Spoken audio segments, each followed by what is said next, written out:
Hi, I'm Patrick Manning at Black Desert Resort. We are proud sponsors of Beyond the Game. I recognize that wins aren't always measured by points. Scoreboards don't always define champions, but the story this athlete has to tell, it does.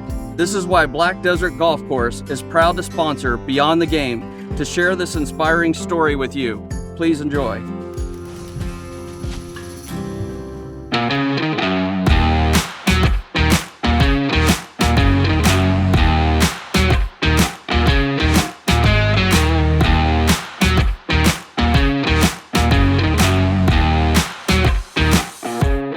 You're listening to the Utah Checkdown Podcast. And now your host, Josh Furlong.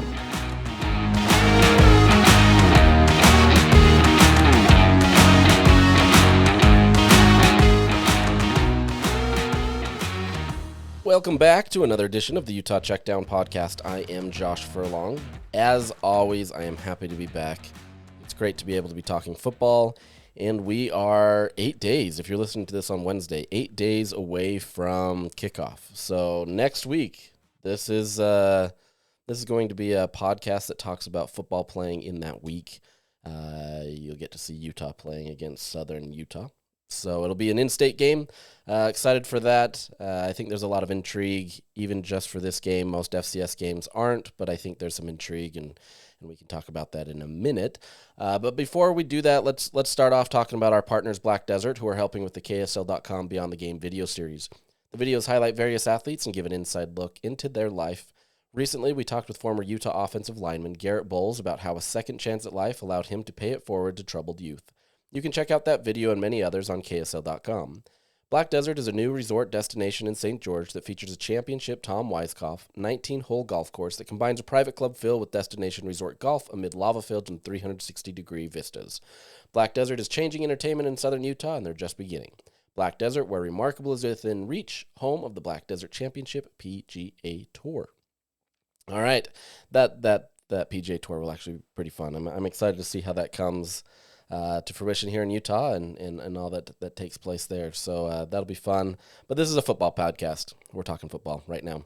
So before we jump into some fall camp stuff, and with fall camp, it's essentially over. It's now business season, right? Utah is taking care of business in preparing for teams.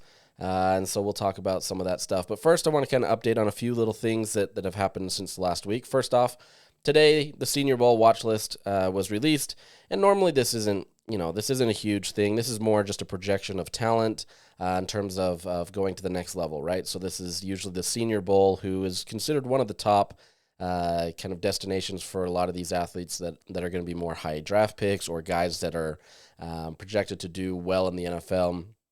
By all means, it's not a predictor of it, but it is a good indication of kind of how these players are projected. Utah leads the Big 12 with 13 selections.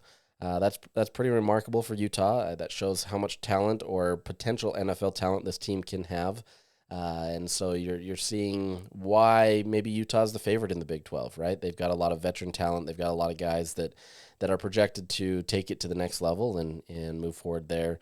There's some guys on there, at Utah that probably won't see the NFL or might be a practice squad guy, and that is perfectly fine. Look, if I could, go get paid to make it on the practice squad, I still think that would be a remarkable feat. You got to say you played in the NFL.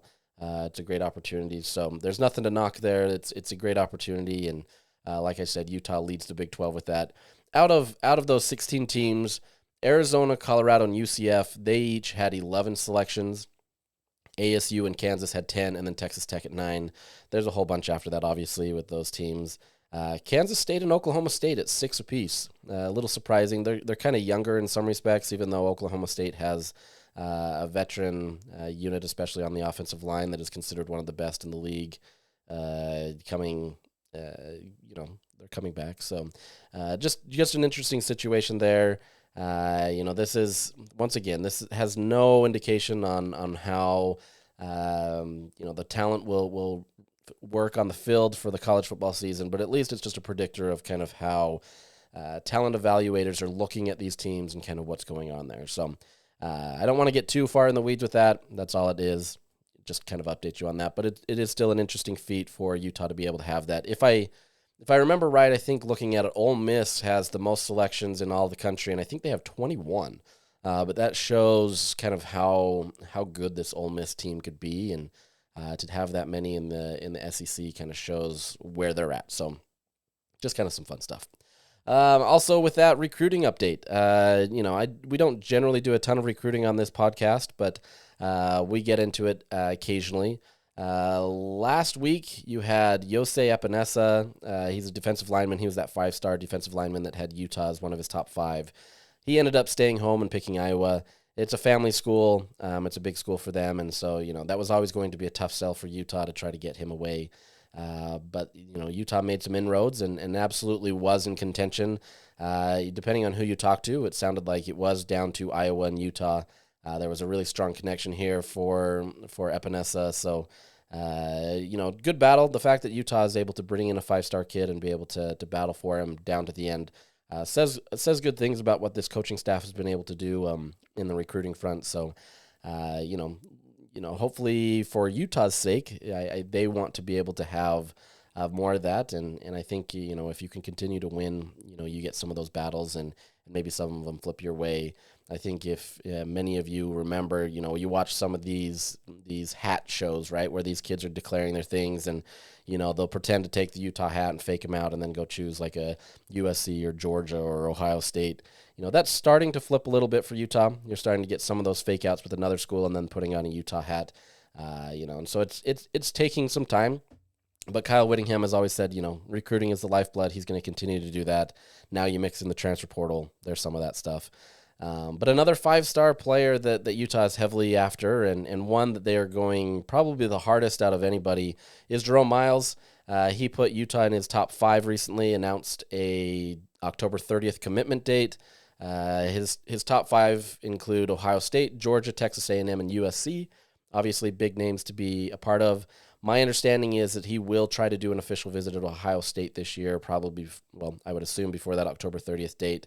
And so, obviously wide receiver and Ohio State go hand in hand, but at Ohio State, Jerome would be, one of many. And that's not to say that's a bad thing. Obviously, Ohio State has done a tremendous job at developing talent. There's a lot of those guys that move on to the league. So it really is going to come down to what he wants. There's been, there was a lot of talk about him being a silent commit to Utah before he made that Ole Miss commitment. He's backed off from that commitment and doesn't even have him in his top 5 now. So we'll see how that goes. I think Utah is trending very well here.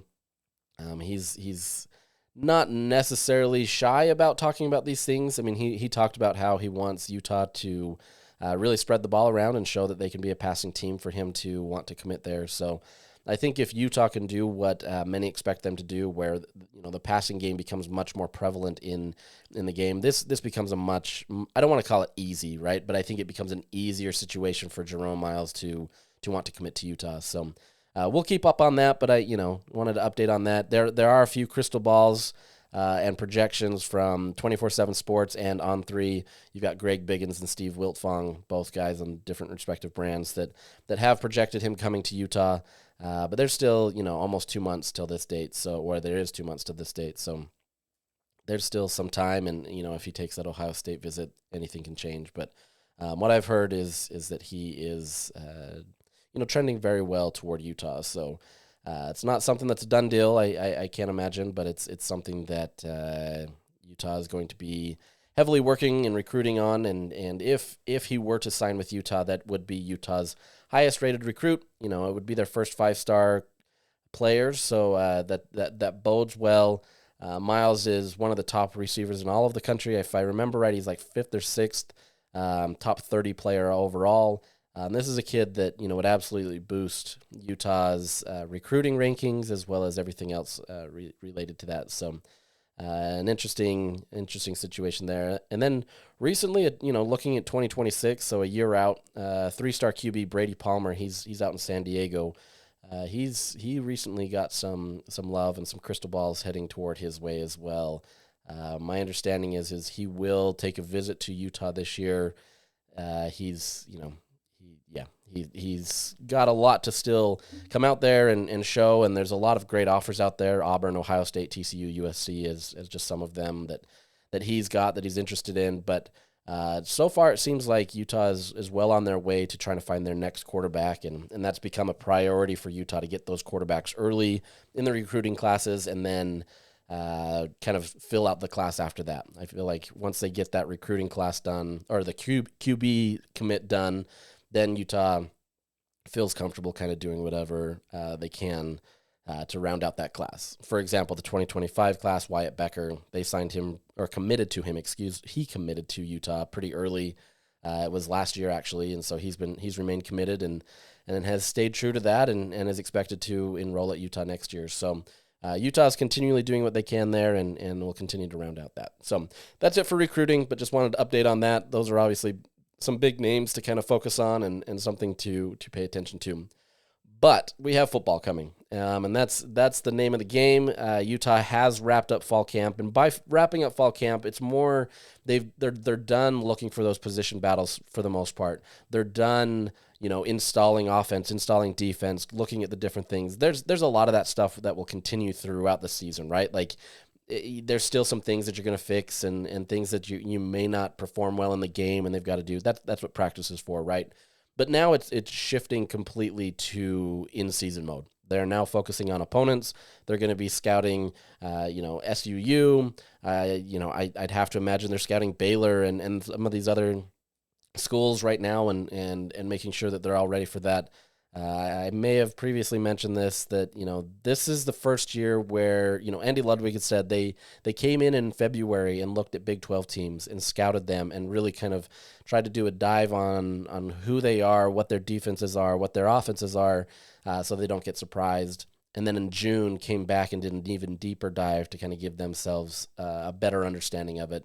Obviously, it's different when you see them in person, so I'm curious to see how that kind of comes to shape when you face they've played Baylor, so they've got a little bit on them. But when you face Oklahoma State on the road, what have you seen on tape? How does that translate? And will it be the same in person? Those are going to be the questions that are there. But by all accounts, now this is a team that has a good understanding of everything. There's gonna be more as each week goes on, but you've got them focusing on that. Now, with next week comes Southern Utah, and traditionally I'd say an FCS game is kind of one of those that a lot of people gloss over and overlook, and there's still going to be a lot of that because it's non-conference schedule, and people are going to probably come to the game and maybe leave early, especially if Utah gets up large, and whatever that how you want to fan, that's up to you. But to me personally, I think this is going to be one of those games that there's far more intrigue into than maybe in years past, right? Like Utah has played Weber State, they've played Southern Utah, they've played these other schools, these FCS schools, and there really isn't anything other than just this being a tune-up game, getting ready for the season, and that is still this game, right? I don't think many are predicting SUU to really be competitive in this game.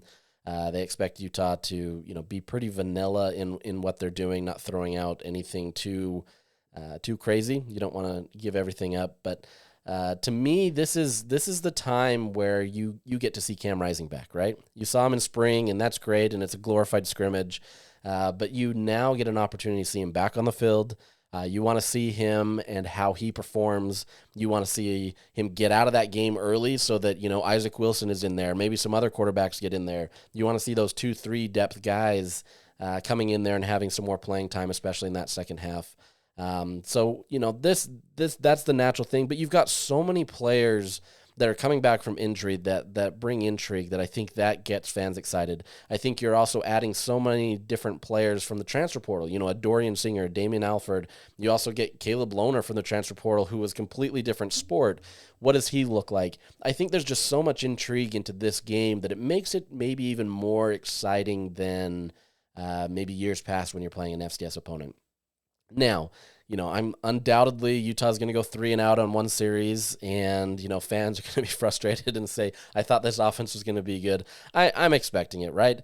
Maybe they don't. Maybe they run like a well-oiled machine and everything works well. But I think sometimes you have to temper expectations a bit and realize that it's still going to take time. These are real games. They've been practicing. They've been in scrimmage settings, but haven't necessarily been in a full game setting where guys are live and guys are coming at you.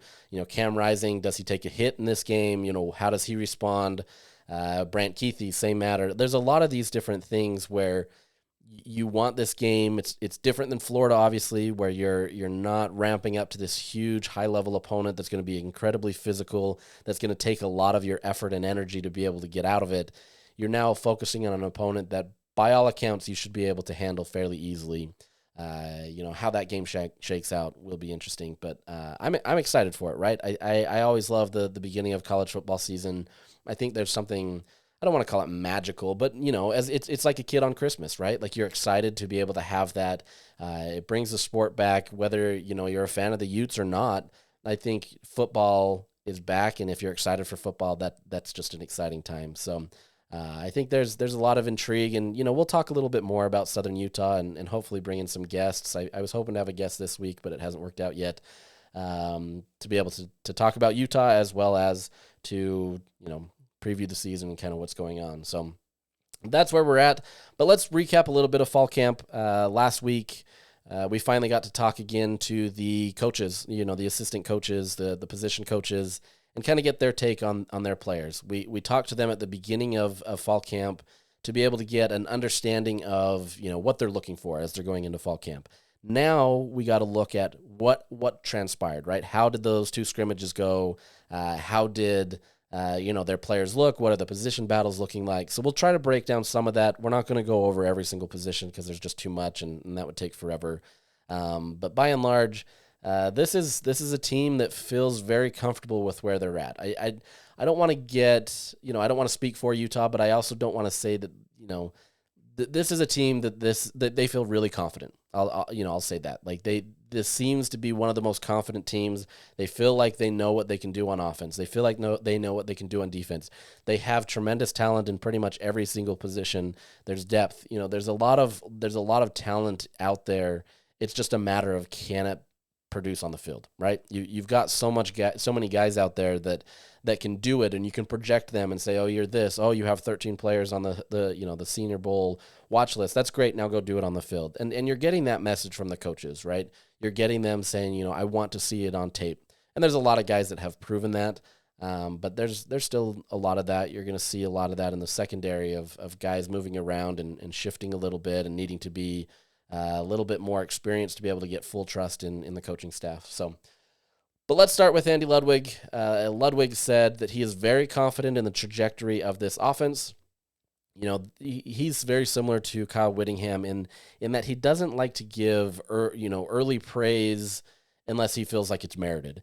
He's not going to stick his neck out there to say, oh, this offense is great, and then you come out there and they can't move the ball. This is a guy that is very calculated in how he approaches things, how he talks about things, and he's feeling confident. And so you have to take him at face value, knowing that they're pretty honest with this, right? As a media member who doesn't get to watch practice, I have to take him for his word. That's the best that I can get, right? I would love to be able to be out there and even see just 20 minutes of practice to kind of get a vibe and get a sense of how things are going. Unfortunately, we don't get to do that anymore. So we just kind of have to take them. I think based on him not really saying a lot of that kind of stuff last year, or in some years where they don't feel like their offense is right where it needs to be, this is a good thing for Utah, right? And I don't think that's a surprise. I think Utah, there's been a lot of talk about this offense and what it could mean and the depth and the talent all around. That running back room is stacked. You've got tight ends stacked. You've got wide receivers stacked. The offensive line is veteran, and they've got a good unit there. How does this all look? That, I think, shouldn't come as a surprise, and so I think it's a matter of really just tempering those expectations to a point that it's not going to hurt Utah. Utah has to now live as the top dog. They have to have the understanding that everybody's coming after them. And if that offense doesn't have that firepower and it's not able to live up to those expectations, this becomes a long season. Yeah, you still have your defense, and you have to imagine that Utah's defense will still continue to produce at a high level and create havoc plays and be those ball hawks that they like to talk about. But you need a competitive offense. And I think with Cam Rising under center, and they believe Isaac Wilson as his backup, does that for them. So we'll see. That's the interesting thing that we'll get to see that we're most excited for, right? I don't know that you're going to get all of that against an FCS opponent because, potentially they should look great against an FCS opponent. And if they don't, I don't know that that's indicative of it either, but, it could mean something. We'll see. But as part of that, he also talked about how he expects this team to be, quote, very dynamic in the red zone. This has been a trouble for Utah in some respects. I mean, it hasn't always been bad, right? I think Utah does well at scoring in the red zone, but some years it's more field goals, right? Some years it is more touchdowns. But I was curious about that and kind of looked at it. You look at 2023, so last year, Utah they didn't really get into the red zone a ton comparatively. They had 48 red zone trips and they scored on 39. But the problem was 51% of that were only touchdowns. So the majority of that, so that 81.3% of the times that you get into the red zone and you score, there was a significant amount of that were field goals. That's not a surprise to anybody that watched last season. Utah did score, right? They got their touchdowns 51% of the time. They got a touchdown, but at the same time, it wasn't to those numbers that they would like. So comparing that to Cam's 2 years that he was the starter, you look at 2022, 2021, they're the exact same essentially. The Utes scored 83.6% of the time when they got in the red zone.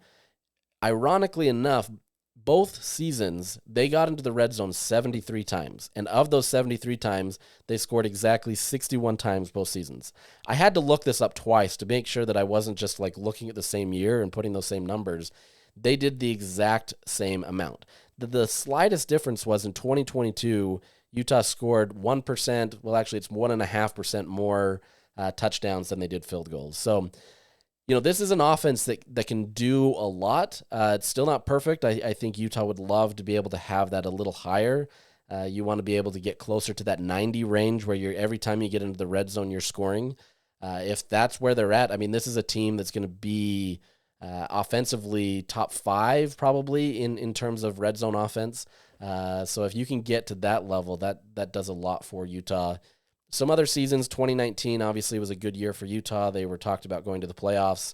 They scored 85.5%, had a 67.3 percentage for touchdowns on 55 trips. 2018 was pretty wild. They had the highest, so they were ranked 16th in the country at 89.8%, but they only scored 57.1% of theirs as touchdowns. So a majority of those did come, not majority, but you get the point. A lot of those came as field goals. So not a great sign. Utah obviously did well in 2018, but they weren't that team that they were in 2019.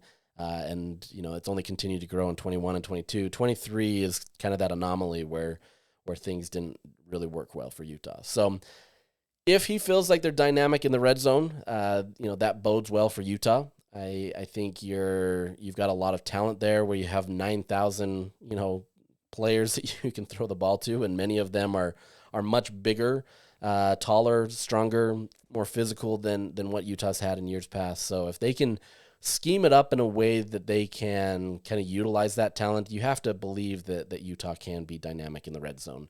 But once again, until it actually happens, we'll kind of remain cautiously optimistic about what that is. So another area where Ludwig talked about is Cam Rising rust, right? Like we've all kind of just given that Rising is going to be good, he's going to be back to his normal self, and that everything is going to be great. And there's a very high likelihood that could be the case.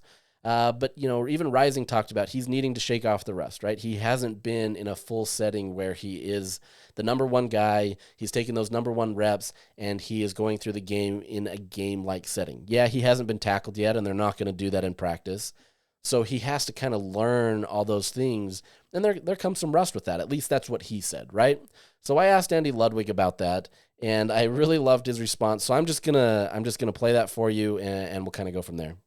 Cam's talked about just needing to shake off some of that rust, just having not played for a year. How have you seen him develop in this fall camp, knowing that you've kind of preserved him a little bit? Yeah, he's if there's rust, sometimes we talk about hey, Cam, if you make a mistake, there's probably 3 people in the world that know it, me, you, and your dad, okay? He's going to make it right. So if there was a little rust earlier, I see that getting polished up very, very much so. It's all going to be a matter about, taking that first hit, which we'd all like to avoid, but it's a contact sport, collision sport. See how he reacts to that and move on. But I'm not seeing the rust. There's no rust. There's no rust. Andy Ludwig likes what he sees from Cam Rising. And I don't think that's just him, trying to blow smoke up and and try to let everybody kind of believe in who Cam can be. I genuinely believe that. I think you saw a lot of that in spring, in that spring game, where Cam, you're playing a vanilla defense. You're not doing anything too crazy, and he was able to dice it up. Obviously he and Dorian Singer had a great connection in that spring game, and so you were able to see a lot of that. But I think this is a guy that's ready to go. He's healthy, at least by all accounts. There's probably nagging things that are still going on. I don't think, as you get older, I can attest to this. I woke up without doing anything and somehow pulled my hamstring. So I asked my wife if she was beating me in my sleep, and she said no, but I'm not sure if I believe. No, I'm just kidding.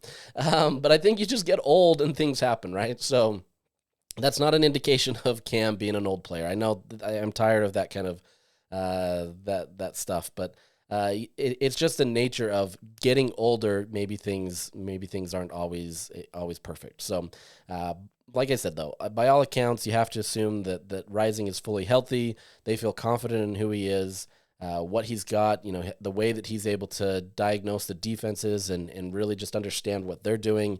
Sometimes, before anybody else does.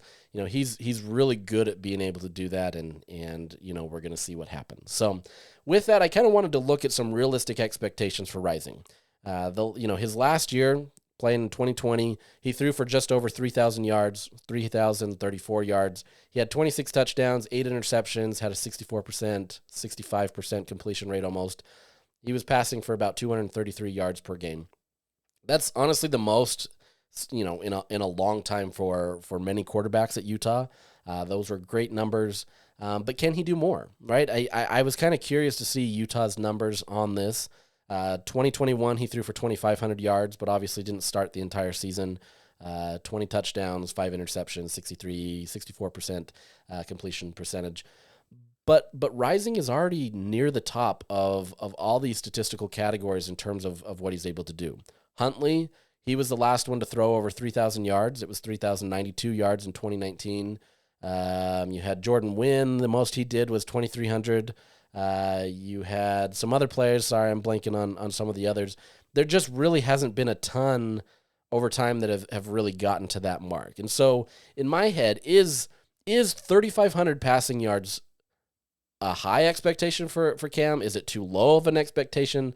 I think if you're asking a lot of people, they have the expectation that 3,500 yards is kind of that middle number, right? If he can do it at 3,000 yards in 2022 and has even more talent, in the wide receiver room and the tight end room, is 3,500 yards good enough? And if he's throwing for over 3,500 yards, that puts him likely in kind of the upper echelon of quarterbacks. It's never going to compete with those teams that run the air raid or they're just really pass heavy. But at the same time, if he can get into that upper echelon of passing numbers, what does that do for Utah, right? Is their ground game still potent? If it is, and he's still able to produce those numbers, this is a very dynamic Utah team, right? And then they are probably able to get to wherever they need to go. But I was curious about that. In Utah history, only 2 quarterbacks have thrown for over 3,500 yards. Mike McCoy in 1993 threw for 3,800 yards. And then Scott Mitchell, obviously, is the record holder in 1988, threw for 4,300 yards. That's it. Those are the only 2 times. There's nobody that's essentially come close. There's 5 times where a player has thrown for over 3,000 yards. Cam Rising is one of them. Tyler Huntley is one of them. Mike McCoy is 2 of them. And I obviously said Scott Mitchell with the 4,300 yards. So Alex Smith was just barely short of that. He was, I believe, 20 yards or something like that short. This is just not a number that Utah is used to getting, right? I know there's a lot of quarterbacks out there where 4,000 yards doesn't seem too unattainable because that's what their offense is. This offense is a little bit different. Will Cam throw for over 3,500 yards? I posed that on Twitter and asked kind of what people thought, and there's a lot of people going over 3,000, a lot of people even getting into that 4,000 range. I'm not saying it's not out of the realm of possibility, but I think there has to be so much that goes in Utah's favor for that to be possible, right? If Utah is able to be this electric offense that many expect them to be, maybe that's there, right? I think at the very least, your baseline has to be 3,000 yards. If Cam can get to 3,000 yards, I think Utah's going to be fine. I think they expect to have more than that, and so 3,500 yards to me feels kind of like that baseline, which sounds crazy considering that only 2 QBs at Utah have done it, but I think looking at who Utah has in that room, I think you can be optimistic about that. Barring him getting injured or whatever, we're not going to go that route. But I think that becomes a number that is obtainable, but it's not going to be easy by any means. But I'm curious to see if he can get there. Another area is 30 touchdowns too low? Looking at that again, like I said, Cam got, 26 touchdowns in 2022. So he was close.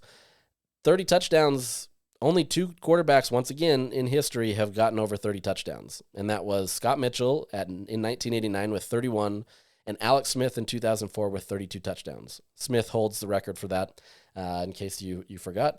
But 6 times in Utah history has a quarterback only thrown over 25 touchdowns. So, and Scott Mitchell did that twice. So looking at that, these are just not numbers that have been super high for Utah. I have a tendency to believe that could change this year.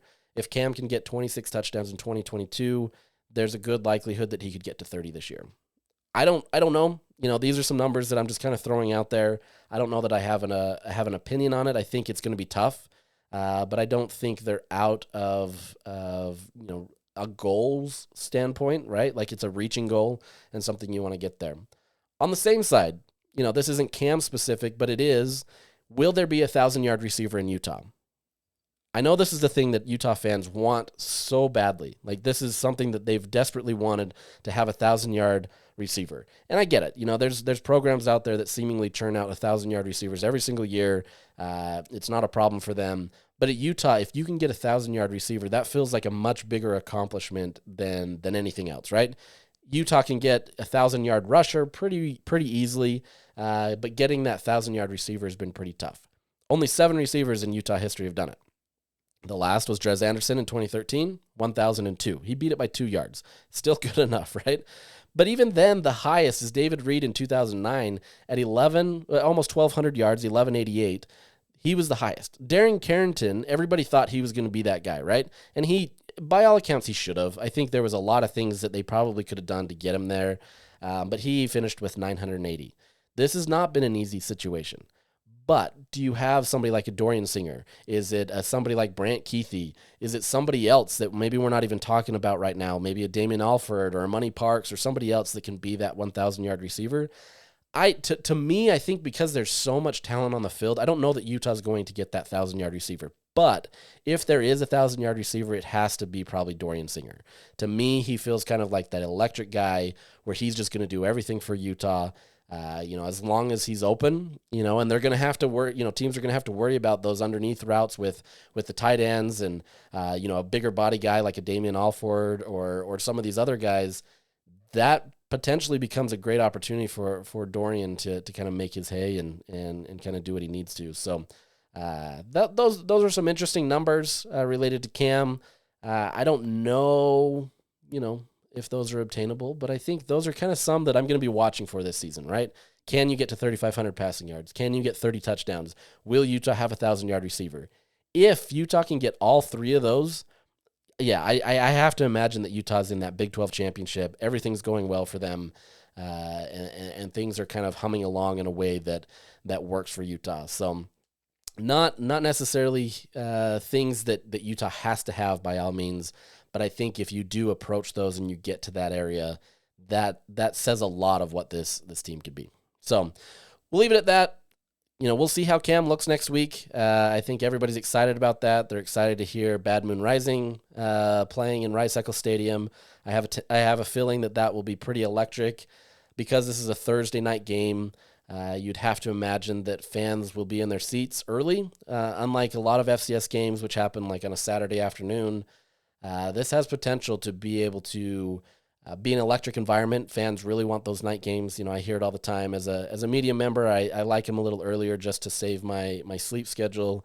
But there's nothing like a night game, and so I think there's going to be a fun environment at Rice-Eccles Stadium, and once that goes over the PA system, I think fans are going to be pretty excited. So let's jump into the running back situation, and I've talked about this a bit, but I wanted to get some Quinton Ganther audio. I wanted to kind of get in there and kind of look at some of the situations there. So, Quinton, early on in fall camp, he wasn't easy to please with this. We asked him if he felt optimistic, and he was anything but.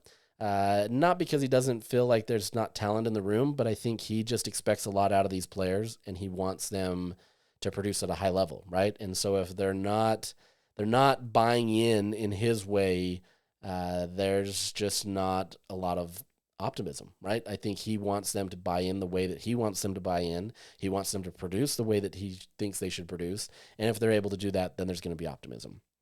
Kyle Whittingham already talked about there kind of being a tiered system. You have, Mekhi Bernard, Jalen Glover, and Mike Mitchell as expected to be that upper echelon group, right? Those three backs that are expected to really kind of take over and be the guys that they rely on most. Maybe one of those separates, maybe they don't. But I kind of wanted to get some of that conversation going with Quinton. So you'll hear from me and Steve Bartle in this clip that I'm going to play. But he's talking about that group, but how there may potentially be some other players in the list that are going to kind of really get some love. Kyle had kind of talked about it as a tiered system in certain respects, where you got Mekhi, Jalen, and Mike. Do you see those three as kind of your main guys? Do you see any separation among them? Well, those three are the main guys until they're not, because I'm going to tell you, we have a guy that's electric in that room. And when he touches the ball, he moves on a different playing field than everyone else, and that's Dejon Stanley. So he is making strides, whereas he's going to have to force our hand to, play him and use his skill set. Can he play typical running back's position here in this offense? I think he can. I mean, he is a little slight, but his body composition is a little different. He's stout. His body's a little different, and he's tough as all get out. So he'll throw it in there for sure. So you get those three guys, obviously, and we'll talk a little bit more of that, but he's seeing a lot of expectations coming out of Dejon Stanley, right? Like he said, he's a smaller framed guy. He's not going to weigh as much. I think he's maybe pushing 170, 175, if I remember right. So he's going to be on the smaller end, but he's considered one of the fastest in the room or on the team even. If he can get some open space, watch him go, because he's gone, essentially. So I'm curious to see how they utilize him. Are they going to use him in sweeps? Are they going to use him, how are they going to use him in the backfield? Are they going to line him up occasionally in the slot? What are they going to do to give him the opportunities to be able to get that open space and really kind of own up to it? Because, everybody has talked about it. Everybody has said, you give him a little bit of sunlight and he's gone. So I want to see it, right? He's going to be on special teams, my understanding. He's going to be able to go out there and potentially be that Britton Covey type player where if you give him space, he's gone.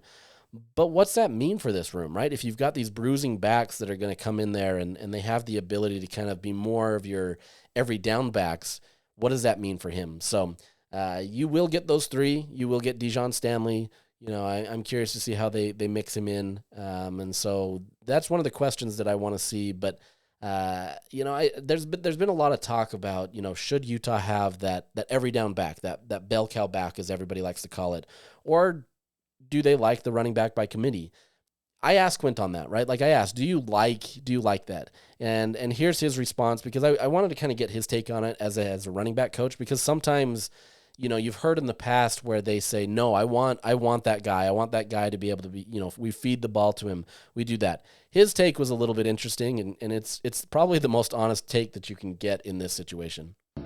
Do you like having a bunch of running backs like that, where you just could be mix and match in so many areas, or do you prefer to kind of more of similar guys? Man, how this game is transitioning to now, this is not like football from 10 years ago. Mm-hmm. I mean, there's not a single team across the country that only use one guy. I mean, you have Ohio State that just paid two of their guys $1 million apiece. So you think those two guys are going to get paid $1 million and they don't play? Like, they're going to play. Like, you have to have guys that's able to do multiple things. And, this is a position that you take a lot of hits. So you have to have guys that's ready to go, because I don't want to drop off. If somebody goes down, I don't want to be like, oh, my goodness, what are we going to do now? No, the next man up, he might be more productive than the guy that was playing ahead of him. First off, my favorite thing about Quinton is he loves to drop in the NIL stuff in there. He wants to talk about how much players are getting paid and how hard it is to bring running backs in with the NIL era. But, bringing in those Ohio State numbers is kind of fun to me. So, still kind of fun with that. With that, I think you get the true sense of where he's at. I don't think he cares necessarily of who is the starter and who's filling in, does it matter? No, I don't think so. I think it really is, he wants consistency, right? If Mekhi Bernard is your starter and you've got Jalen Glover and Mike Mitchell as what we'll call backups, is there a drop-off, right? Are you getting a level of drop-off where you say, no, you can't be on the field because you can't compete at that level? Also, as he mentioned, you need to be a well-rounded back. You've got to be able to pass protect. You've got to be able to catch in the backfield. You've got to be able to pick up, or you should have that vision where you know where to go. Those types of things that go beyond just, I'm going to take this ball and run it up the middle, or, run it off the edge, or whatever it may be. There's a lot of complexity to this, and he wants there to not be a drop-off. So if there's 5 players that do that, they're not going to play 5 players consistently, right? I'm not saying that. But you get the point of, if they can have that many players with little drop-off, that's what they care about, right? They want that consistency. When injuries start to pile up, when the games, in Utah's case, they hope that they can get up early and you get some other guys. I don't think you're as worried about the drop-off if you're up by a bunch of scores, but still you want to be able to have that sense of accomplishment where you feel like you can have consistency from 1 to 3 to 4 to 5. They feel like they have that. It's just a matter of how those reps are going to be divvied up. I don't think it's going to matter. I think it's going to matter more on, who the tight ends are, who the receivers are, who the running back is. All of that will be made up into what the play that Andy Ludwig wants to run. So it'll be fun. I think there's going to be a lot of mix and matching here. I don't know that there's going to be a standout starting running back for Utah. There's been a lot of praise about Mike Mitchell and how he can be that guy, and if anybody can, I think he can, if he can take the right necessary steps to be able to be in the game and work towards that. But when those bright lights come on, you see a different guy, right? I think at that position more than anything else, you generally see a guy that steps up. He likes the physicality. He wants to be able to be in there and mix it up with other players. And we may be surprised, right? Maybe it is somebody. Maybe Dijon Stanley, even though he's got a slider frame, maybe he is that guy that really takes hold. I'm not projecting that, but I think you'll see a lot of differences there, and I think it's a lot of fun. I think this is a running back room that can be dynamic and give Utah a lot of different looks that they want to do, especially with a lot of looks that they have in the tight end room and in the wide receiver room. So it'll be fun there. Speaking about tight ends, let's jump to that. Tight end play, they feel very confident in at least 6 tight ends where they feel like they can be starting caliber players, right? They still have to have that buy-in. They still have to work. There's just not going to be a lot of reps for all these guys, right? Like, you can only get so many reps. And so I'm going to play a clip from Andy kind of talking about that, on just kind of how difficult this situation is going to be, knowing that you have a lot of talented tight ends. How do you manage 6 tight ends in terms of getting them on the field and making sure that they're involved? Well, their skill set and ability has to warrant them, so that will kind of take care of itself. But as we talk about in the offensive staff room, every play we put together is a personnel meeting. There's no 2 players alike tight ends. There's a variety of skill set and strengths in that. It's just saying, hey, Brant Keithy's going to be a hard guy to take off the field, but maybe there's something that we would rather have Brant at the Y and Caleb Lohner at the second tight end, or vice. It's just mixing and matching those skill sets, but it will not be, hey, we got to keep 6 guys. Somebody's going. The depth and the skill that we're seeing on the roster and on the practice field, not everybody's going to be happy. There's only 1 ball. Last time I checked, there's 1 ball. So just keep working. Just keep working. You got to keep going for that. And There's a lot of these guys that can mix it up and do different things. Some guys are going to be better in the pass protection, let's say, or there's some guys that are better route runners, some guys better pass catchers. There's just a lot of different assets that Utah can utilize here. Talking to Freddie Whittingham and kind of the positions and the individual players, he's talked about, maybe if you're in that 12 personnel where you're getting those 2 tight ends in, that's going to present a different look. And then you get the 13, maybe even 14 personnel. You're going to get a lot of these different looks that come in there. But he said that the biggest thing that Utah has to do as part of this, when you've got this many talented receivers, is not tipping your hand. Essentially, you're doing. He said you're doing some self scouting to not form tendencies. It's not okay. We know Brant Keithy's out and Caleb Lohner is lining up. Now we know this is going to be this play. Oh, this time it's Dallin Bentley, and this time it's Miki Sukarataga. This is what this play is going to be. They have to be creative that way and still utilize them in a way that is going to keep people guessing, right? If you have an understanding of what that tight end is going to do, that changes it a lot. And I know that, a lot of people talk about this, that tight end becomes a huge X factor in an offense.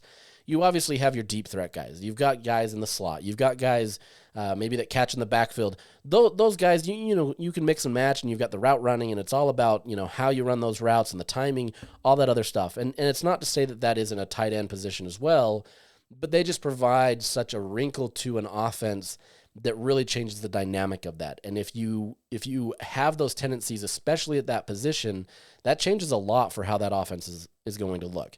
Utah has done a really good job of changing up their schemes and changing up kind of their calls and different things that way, so they don't generally get into that situation where you have another team that can scout them pretty easily. Last year when there was talk of all these, sign stealing and all this other stuff, Kyle Whittingham talked about if you're letting other teams get it in an easy way, that's on you, right?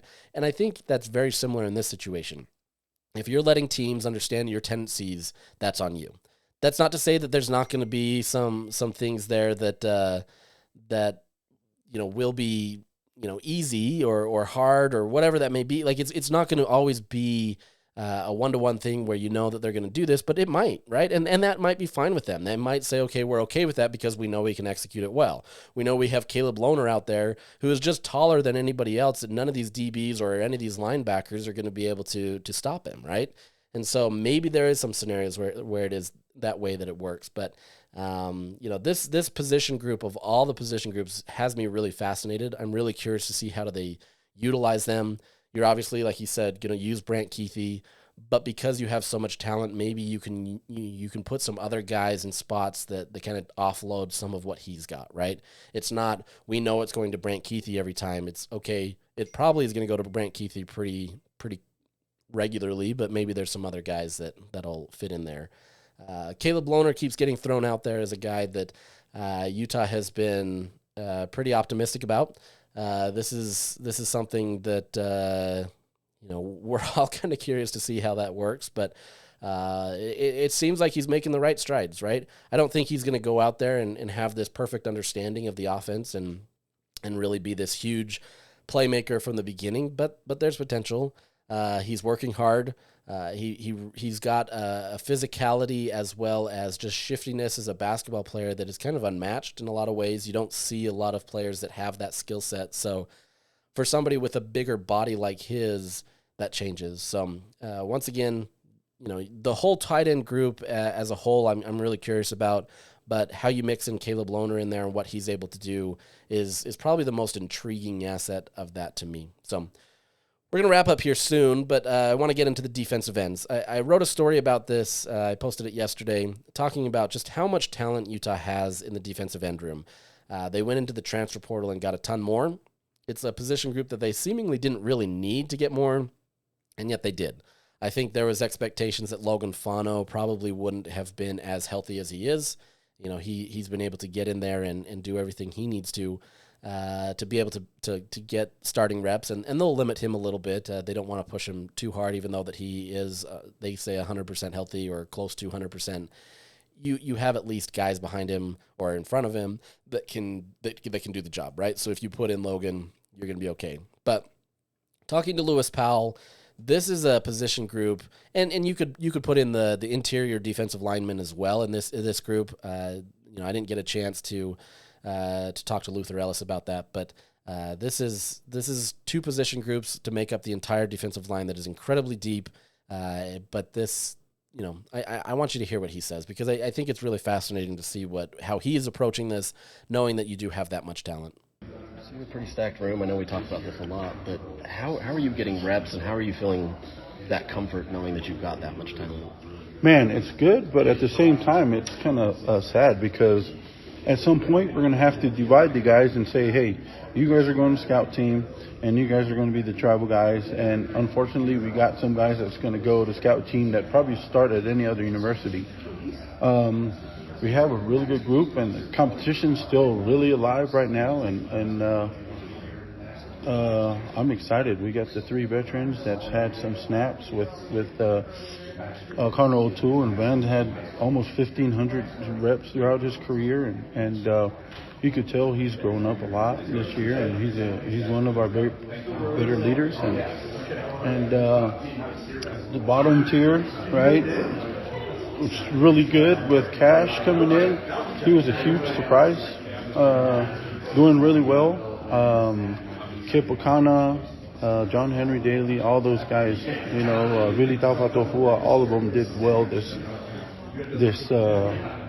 camp. And like I said, man, all those guys can play at a high level, and I feel bad because I can't play all of them, And scout team's going to have some guys that can start at any other university, and it's going to be probably the best scout defensive line group we've had here in a long time. But there's a good understanding, and those guys all understand and respect the process, and they just got to continue to put their head down and work, because they're John Henry's a freshman. He has so many years ahead of him, and he's a really good player. But right now we have a good group of 3 leaders with Logan, Connor, and Van, and those guys have been leading the crew.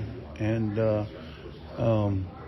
Paul Fitzgerald and Cash Dillon and all those guys have shown up and did really well. You can kind of see how conflicted a little bit they are with this group, right? I mean, it's not like they're going to be like, oh, should we play this guy? No, they know who they're going to play. But I think it's the fact that you have so much talent out there, and you want to be able to get them on the field. You want to make them happy. In this age of the transfer portal, it's not that guys won't stay. I think they'll stay if they feel like they're progressing and they're doing what they need to. But you want to be able to give them some sense of hope, right? And putting guys that, like you said, could start at other universities, and some have. Let's say like a Paul Fitzgerald at Utah State. That's not an easy thing to say, hey, I'm going to go put you on the scout team even though you were starting at another school last year. At the same time, you have to see the trajectory of a lot of these players, right? A lot of these guys are going to the league. They're getting opportunities. If you wait one more year, can you get there, right? A lot of these guys are veteran guys. Connor O'Toole, Van Fillinger, Logan Fano's still young in the system, but maybe he could make a run at the NFL. Maybe those positions open up and you have that next year. And if you've been in that system and you've learned from these guys ahead of you, how much further along you can be. So there's a lot of that, and I don't want to get too much into that because it doesn't really merit it. That's just how football is played. But I think you're seeing Utah loaded up in the defensive line group. They brought in a ton of talent. They have a lot of returning talent.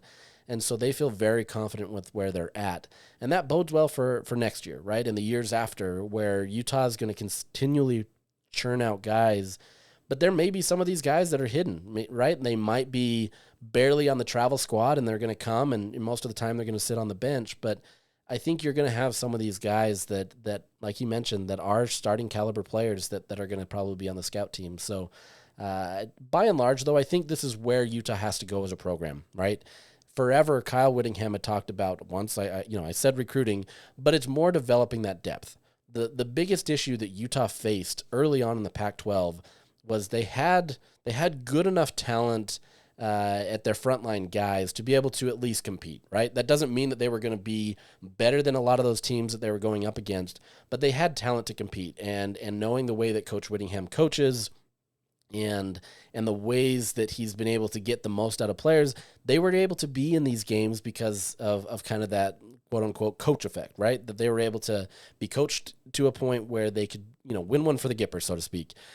But now it's shifted over these last few years, especially where Utah has done a really good job of developing talent, but now adding the depth behind them so that when that talent leaves, it's much easier to replace them. You see a school like Georgia or Ohio State or Alabama, that's how they're so successful, is they're finding ways to kind of stack those classes, right? You're stacking talent so that when you do lose those guys, hopefully to the NFL, that's what every team wants, they have talent behind them that it's not a huge drop-off. It's not that you come into that 2025 season and you're super worried about who you have. Maybe you're worried because they don't have that experience, but you're optimistic because they've been able to learn from the guys ahead of them, and they do that. Depth has always been a thing, right? It's not like Utah suddenly got depth, more so than they have in years past. I mean, yes, this year they do have more top-tier depth, but there's always depth. It's a matter of just being able to stack it in a way where you're getting those high-level guys, right? That they know that, okay, next year can be my chance. And if it's not, maybe that's where the transfer portal problem comes, but this is a great situation for Utah to have. You're getting a good reputation where a guy like a Paul Fitzgerald leaves Utah State to come to Utah and may not even get a shot to play any games this year. I don't believe that'll be the case, but maybe. You got a John Henry Daly who looks at his situation at BYU and says, you know what? Yeah, I could have probably gotten into a situation where I got some extended playing time this next year, but I'm going to go to Utah where I might be on the scout team. I don't think guys go into the system expecting to be on the scout team, but they're coming in because they understand the reputation of what that can be. And that's the way that Utah's managed it. I'm not here to hype them up or do anything that way, but I think that's just how they've done it, especially on the defensive line. And it's paid dividends. So that's kind of where that's at. Last thing that I want to talk about, just kind of when we talk to coaches, there was a lot of conversations about the defensive backs, the corners and nickel essentially for Sharif Shah's room, right? This is a group that does have talent, and there's guys that they feel really confident in, but it's getting to that next level, that experience and how to get a guy. I wrote a story, I think it was last week, about how Utah develops these players, and it's really fascinating to hear Shah talk about this because he's excuse me. He's really tough about this. He's not going to give these guys an inch and as he says, clap them up because they did one good thing. He's pushing them to become better, right? It's you did that great, but now let's move on because you're still not doing X, Y, Z. Jalen Johnson, that's kind of a tough transition that I just went to, but Jalen Johnson obviously is one of those guys that was an incredibly driven guy when he came into that room. He told Sharif Shah exactly what he wanted to do. He went out there and performed it. Clark Phillips is a very similar guy who went out there very, very similarly to Jalen Johnson, and they had the same work ethic. You're now seeing that pay off in the NFL. Jalen, had a huge contract this year. Clark is going to get to that point, and as if he continues to progress, you're going to have that. I asked Sharif kind of, do you talk about these players? Like, is that something you bring up? Not just for, hey, we've got these guys that are in the NFL, but like, how do you use them to talk about getting the most out of players? And I loved his response, and so I'm going to play that right now for you because I think it kind of shows, actually, I'm going to show what that is because I think it's a pretty great setting for what he's able to kind of show how Utah works. Another player that followed a similar path in terms of going through his recruitment and actually doing the work and studying was Jalen Johnson. Right. It seems like he's blossoming in Chicago. Like, what's that meant to you to see that from him? Oh, man. It gets me emotional. When he called me and told me, he said, I told you I was going to do exactly what I said I was going to do. That's what he said. The first thing, I mean, I'd already read that he'd signed for like $76 million or something like that, but he told me when I recruited him in his house, I sat in his living room, he said, Coach, if I come to Utah, I'll leave in 3 years. I'll be an All-American. I'm going to be a high draft pick. And then my second contract, I'll sign for like $70 million. If it didn't all come true, and it was toil through that process.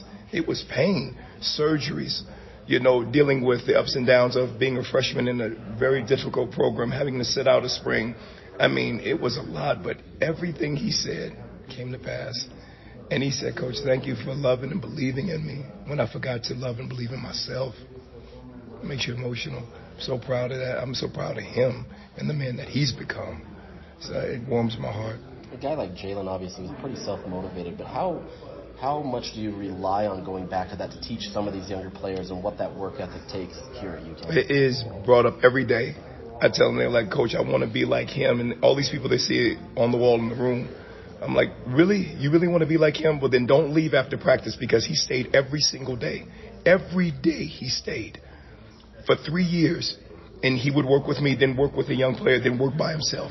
That was his routine. He said, Coach, I can't do everything I need with everybody. So you need to spend some time with me. I need to spend some time with the younger kids, and then I need to be by myself. I said, so if you really want to be like him, then the level of work, your work ethic has to increase exponentially, because his knew no limits. What he would do in order to become great, what he believed was just, it was immeasurable. And I loved it, and it was consistent every day. Cold, hot, it made no difference. I saw him, whether we're in the indoor, working on his hands, working on his feet. Coach, give me a couple of reps where I can press bell in some awkward angle. I said, baby, you're not going to have to do that. He goes, maybe. I just want to know that my body can do that. I said, all right, let's try it. And it sure is certain those contorted movements showed up. And I see them in the league when he's playing folks. I said, wow. So that's what his name is brought up constantly. Yeah. So yeah, that's pretty incredible, right? Like, you have these guys that are coming in there and they are working tremendously hard. They're putting in those hours. You know, as somebody that gets to see that part of camp where or after practice even, where guys are staying after, they're working on their craft. Sharif is absolutely one of those guys that will stay there if you ask him, right? And he's always one of the last coaches off the field, because there's at least one player, that is wanting his attention. Jalen was always that guy. You know, Clark was always that guy. There's other guys. Zamaya is doing that same thing as somebody that's working hard. Maybe not to that same level, but he's still kind of getting in there and kind of seeing how important it is to have those extra reps and to kind of learn those different things. So, I think Utah's in good hands with somebody like Sharif. He's going to hold these guys accountable, but they also recruit guys that are very self-motivated, and they want to be in there, and they want to kind of put themselves in a position that's going to be effective, and so they understand what's happening. That's why Utah leads the nation in pick sixes consecutive years, right?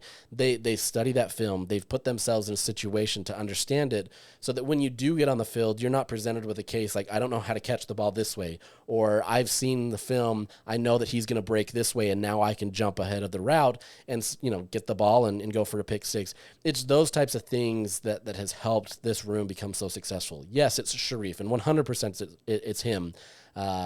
He's a guy that inspires anybody. I think anybody that listens to him for 5 minutes will run through a wall for him.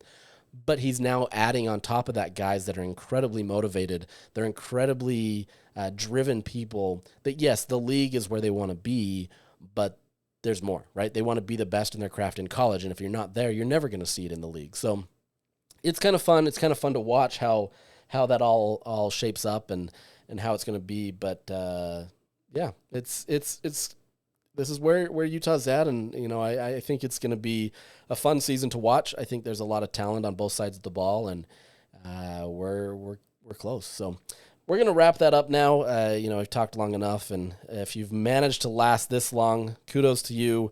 There's a lot to talk about, and we'll break a lot of these things down. But I hope that I can give you some information that maybe you haven't heard, especially with this audio. And keep going with that. But we'll eventually transition probably to 2 podcasts a week, breaking down the game that happened, as well as looking ahead to the game that will take place. So we'll get into that, but football's close. Go enjoy those week 0 games, this week, and then know that you're in game week. Once that Monday press conference shows up for Kyle Whittingham, you only have a few more sleeps before you get Utah football back. So with that, I'm signing off. Have a wonderful day, and we will chat again next time.